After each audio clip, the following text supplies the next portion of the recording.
Coal and big articulated steam locomotives may come to your mind when you think of the Norfolk and Western Railway. These days, though, one streamlined steam engine has become the poster boy of its fallen flag, N&W number 611.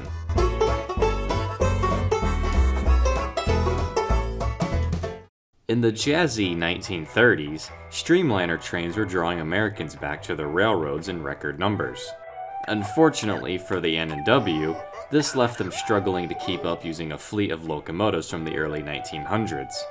Their mechanical department began drawing up plans for a far more powerful and modern steam locomotive. The first course of action was its wheel arrangement. It would be a 484 Northern type. Tool supervisor Franklin C. Noel suggested adding a streamlined shroud and bullet nose for the body. The streamlining followed the natural outline of the engine, and the bullet nose would push away any wind resistance. This design provided a modern and elegant aesthetic, evoking speed and power. Noel's wife Louise came up with the black, Tuscan red, and yellow line paint scheme. All these pieces came together to create the J Class.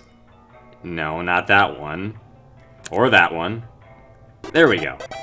These were rated for speeds of 110 miles per hour with 70-inch driving wheels. A J Class could produce over 5,000 horsepower and 80,000 pounds of tractive effort, making them one of the most powerful 484s ever built. Engine and tender weighed in at 872,600 pounds. They came in at a length of 109 feet 2 inches, a width of 11 feet 2 inches, and height of 16 feet. The locomotives were equipped with a Hancock 3-chime long bell whistle.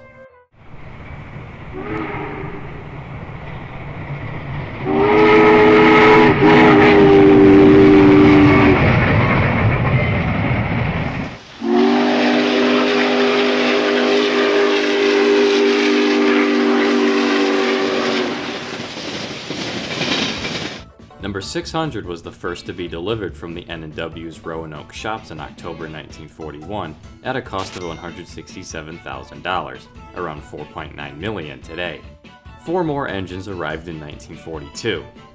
Throughout 1943, 6 Js were delivered without streamlining and lightweight side rods due to material rationing throughout World War II.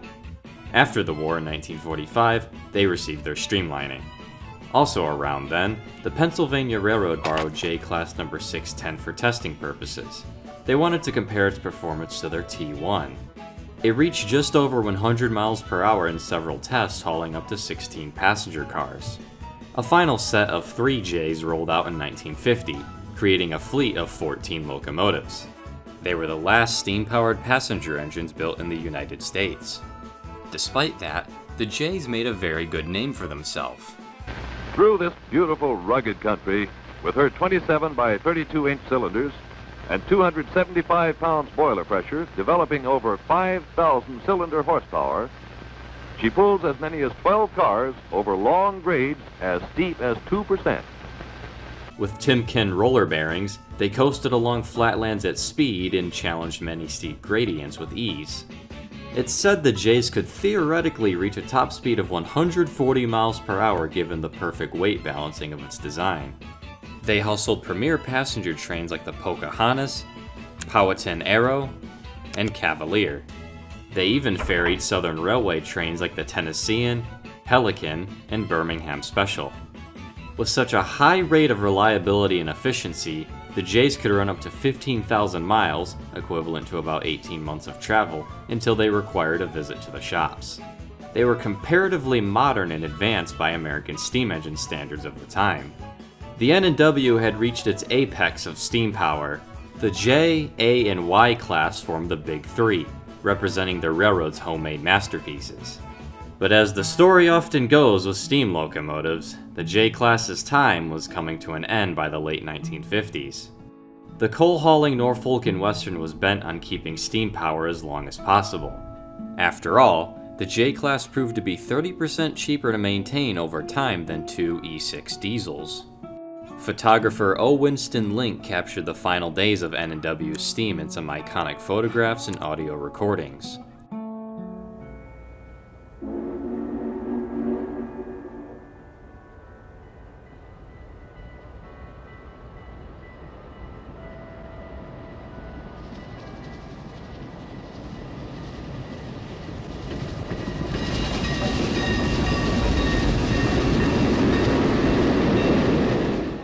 Reluctantly, the N&W caved into dieselization as GP9s arrived. The J Class would be reduced to excursion duties, and their tenders received a doghouse for better visibility when placed on freight trains. After traveling just about 3 million miles total each, the J's would be retired between 1958 and 59, with steam as a whole ending on the N&W in 1960.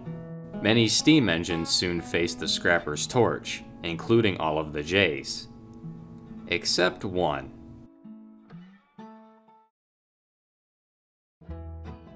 J Class number 611 had received an overhaul in 1956 following a major accident, leaving it in pretty good condition when it was sidelined in 1959. At the request of the Roanoke chapter of the National Railway Historical Society, 611 was briefly pulled from the scrap list to run some farewell to steam excursions in October. It was then officially retired and became a steam generator for the Roanoke shops. Its boiler ticket expired in 1962, and it seemed like its fate would be the scrapyard. That was until O. Winston Link and Southern Railway board member W. Graham Claytor Jr. tried convincing N&W president Stuart T. Saunders to preserve 611.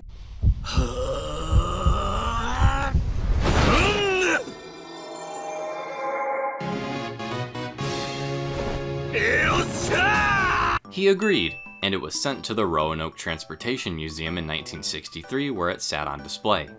So it seemed this was the final resting place for the last remaining N&W J Class. Until 1981 came around.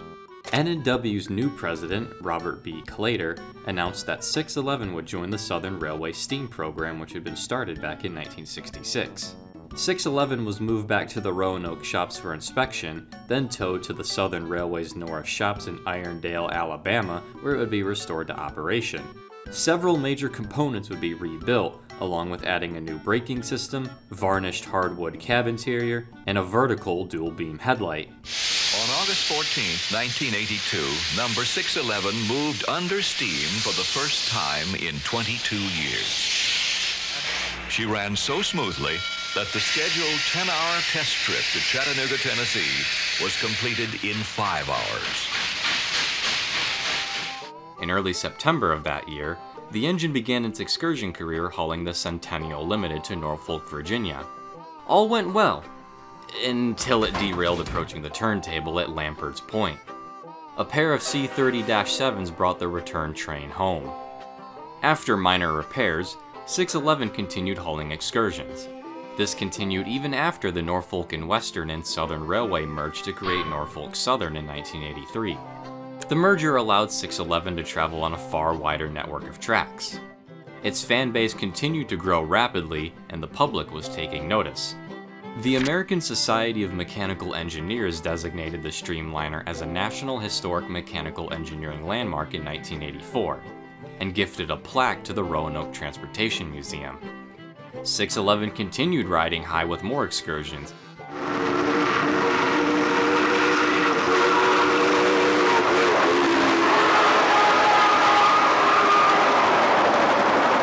including double-heading with Nickel Plate Road 587 and 765.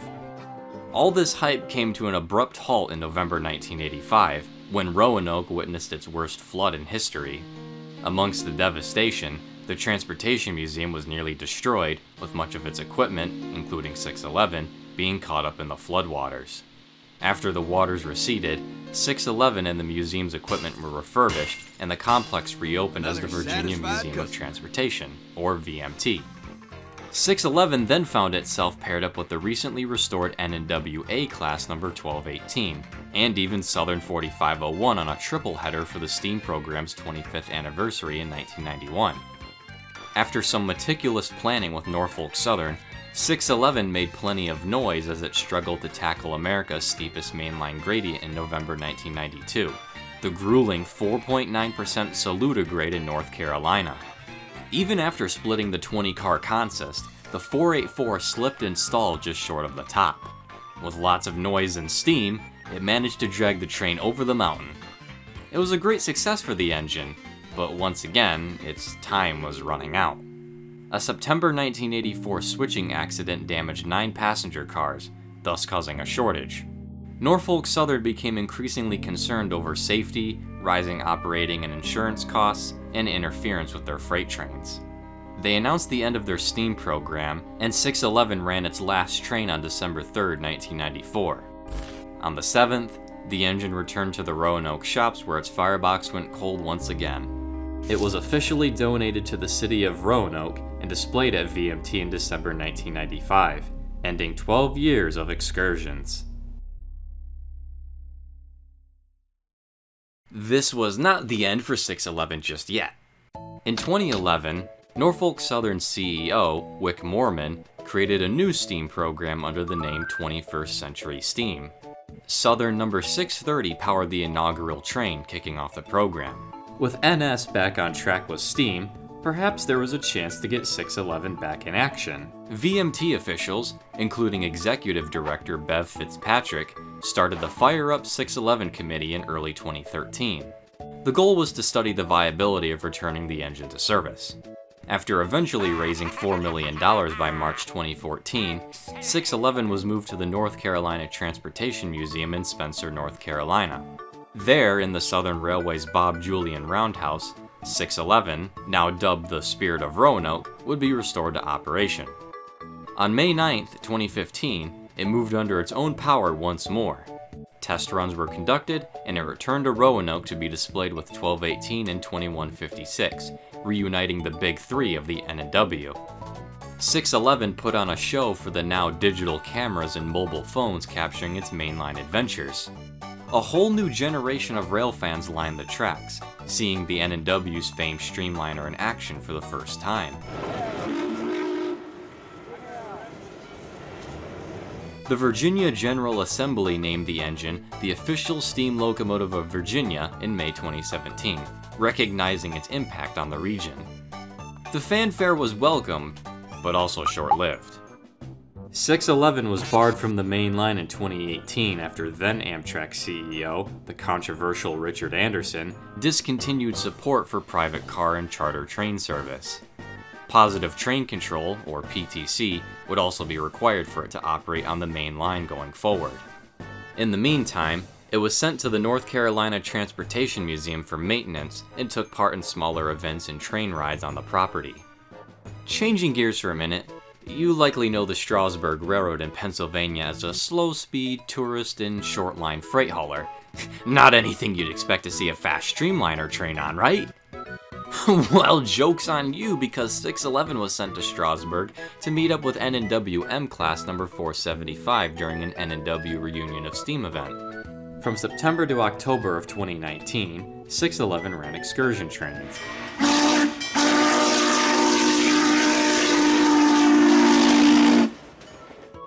It returned to North Carolina by November.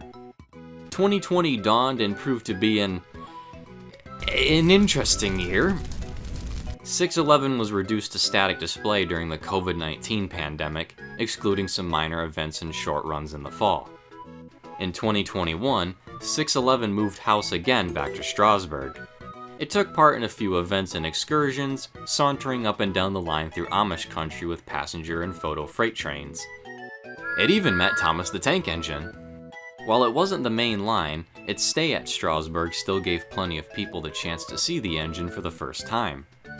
2022 came and went with federally mandated maintenance grounding the J Class, and then it ran some more trains later in the year. That brings us to the current year of 2023. It was time for 611 to go home. Just like Thomas. The Queen of Steam, as it's been known, took part in a farewell tour throughout May. It was ferried home to VMT by a Norfolk Southern diesel on June 2nd. As of the making of this video, it's back home in Roanoke. While future events and excursions are planned, the exact details are unknown. So, that leaves us with the question, how did N&W 611 become an icon of steam? Well, 611 is a steam locomotive. Of course it's going to draw a big crowd wherever it goes. Cameras flash it just as much as the sun shines down on its streamlining shroud. Speaking of which, there's only 4 streamlined steam locomotives left in the US, 2 of which are operational. Its unique streamlined modern appearance is a big draw to rail fans and the general public. It's quite literally one of a kind and doesn't look like any other steam locomotive in the country. It's a clear reminder of when vehicles were sleek and trains were the primary way of getting around. 611 looks fast, fancy, elegant, and stylish. It looks like it wants to go fast. To warn people of its approach is its iconic 3-chime whistle.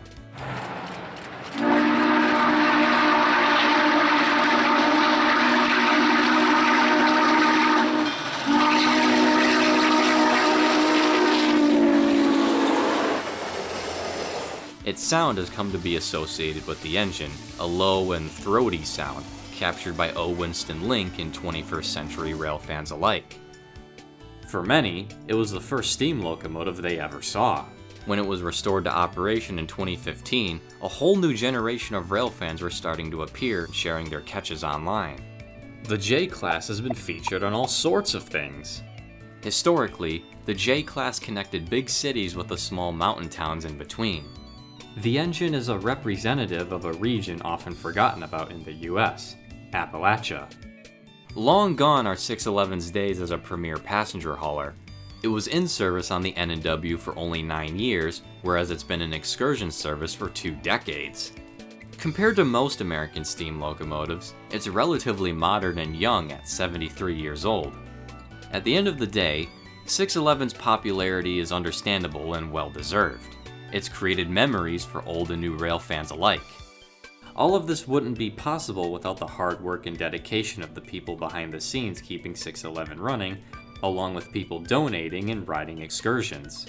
Even just filming or photographing 611 keeps it relevant across the world. Wherever the future takes the Norfolk and Western sole surviving J Class, there's no denying its role as an American steam icon. When the diesel came to Roanoke and they put the J away. Yeah, they retired her back in '60, but Bob Clater got her running again. Under steam she came to Roanoke, say welcome home old friend. She's the pride of the N&W and she rolls again today. She's the finest steam train ever built, the 611 Class J. She's the pride of the N&W and she rolls again today. She's the finest steam train ever built, the 611 Class J. Yeah, the 611 Class J. All aboard!